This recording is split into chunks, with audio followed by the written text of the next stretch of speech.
बाकी बाहर के नेता यहाँ पर आ रहे हैं, वो यहाँ आकर अपनी राजनीति कर रहे हैं। उनसे हाथ जोड़कर निवेदन है कि वो यहाँ आकर राजनीति ना करें। उन्हें आने की जरूरत ही नहीं पड़ती, अगर यहाँ सब कुछ हो जाता है हैंडल, हमें आने की जरूरत नहीं पड़ती और ना ही किसी को शौक है कहीं आने का। हमारे गांव से हमें निकालना चाहते हो, हम रोहिंग्या मुसलमान थोड़ी ना है जो हमें इस तरीके से निकाल दोगे। दिल्ली में जो पार्लियामेंट है वो भी हमारी ही जमीनों पे बसा हुआ है। पूरी दिल्ली हम गुजरों की है। पूरी दिल्ली आप गुजरों की है? पूरी दिल्ली हम गुजरों की है। इसका तथ्य क्या है? उन्होंने आश्वासन दिया है मंत्री जी ने, तो सब कुछ अच्छा ही होगा और वो भी हमारे साथ है, हमारे समाज के हैं, हमारे सम्मानित नेता है मंत्री जी है। देखिए, इस वक्त मैं अनंगपुर में मौजूद हूँ और अनंगपुर में आज जो है पंचायत हो रही है। 12 गाँव के पंच यहाँ पर मौजूद हैं, तमाम लोग यहाँ पर मौजूद हैं और यहाँ मेरे साथ पहुंचे हैं कपिल गुर्जर। कपिल जी, अनंगपुर की ये मांग कि हमें वन विभाग को, सुप्रीम कोर्ट को अपना फैसला वापस लेना पड़ेगा, लेकिन तमाम लोगों से जब पूछा जा रहा है, कल करतार भड़ाना का इंटरव्यू किया, वो कह रहे हैं कि जो बाकी बाहर के नेता यहाँ पर आ रहे हैं, वो यहाँ आकर अपनी राजनीति कर रहे हैं। उनसे हाथ जोड़कर निवेदन है कि वो यहाँ आकर राजनीति ना करें।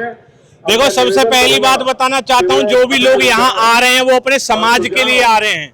उन्हें आने की जरूरत ही नहीं पड़ती, अगर यहाँ सब कुछ हो जाता है हैंडल, हमें आने की जरूरत नहीं पड़ती और ना ही किसी को शौक है कहीं आने का। हम अपने समाज के लिए आते हैं। हमारा समाज सड़कों पे बैठा है, हमारा समाज न्याय मांग रहा है, लेकिन हमारे समाज के साथ कोई नहीं आ रहा, तो हम नहीं आएंगे तो कौन आएगा? हमारा समाज हमारे साथ हर वक्त खड़ा रहता है, तो हम समाज का साथ क्यों नहीं देंगे?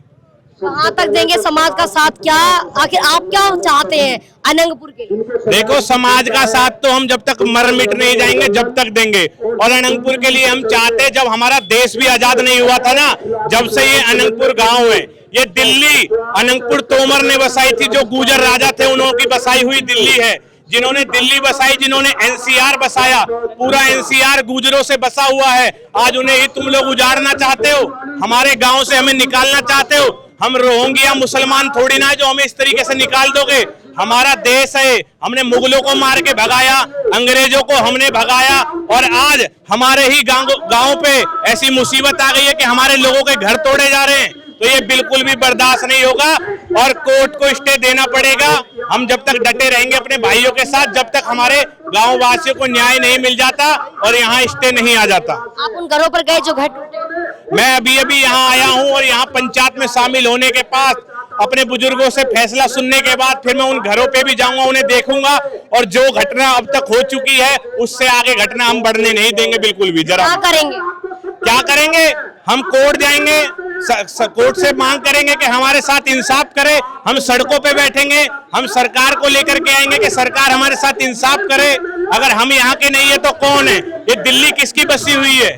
दिल्ली में जो पार्लियामेंट है वो भी हमारी ही जमीनों पे बसा हुआ है। पूरी दिल्ली हम गुजरों की है। पूरी दिल्ली आप गुजरों की है? पूरी दिल्ली हम गुजरों की है। इसका तथ्य क्या है? इसका तथ्य है, दिल्ली के जो राजा थे अनंगपाल तोमर, वो गुजर थे। ये उनका गांव है, ये गुजरों का बहुल्य गांव है और कहीं भी जाकर के देख सकते हो आप, दिल्ली के अंदर भी हमारे गांव और पूरा एनसीआर गुजरों से भरा हुआ है। आप कह रहे हैं कि सरकार को लेकर आएंगे, लेकिन वैसे ही कृष्णपाल गुर्जर जो यहाँ से सांसद है, केंद्रीय मंत्री है, वो पहले कह चुके हैं, आश्वासन दे चुके हैं कि अब तोड़फोड़ नहीं होगी। देखो, उन्होंने आश्वासन दिया है मंत्री जी ने, तो सब कुछ अच्छा ही होगा और वो भी हमारे साथ है, हमारे समाज के हैं, हमारे सम्मानित नेता है मंत्री जी हैं और वो हमारे साथ खड़े हैं और उन्हें खड़ा होना भी चाहिए इस मुश्किल घड़ी में, क्योंकि हम लोगों ने ही उन्हें नेता बनाया है। तो अब उनकी जिम्मेदारी है कि हमारे घरों को तोड़ने से बचाए और उनका गृह क्षेत्र है तो वो कैसे टूटने देंगे। कपिल गुर्जर मेरे साथ मौजूद है। कपिल गुर्जर का कहना है, चाहे कुछ भी हो जाए, चाहे सड़कों पर आना पड़े या फिर सरकार को लाना पड़े, लेकिन हम अनंगपुर को टूटने से बचाकर रहेंगे, हम अनंगपुर पर आज तक नहीं आने देंगे।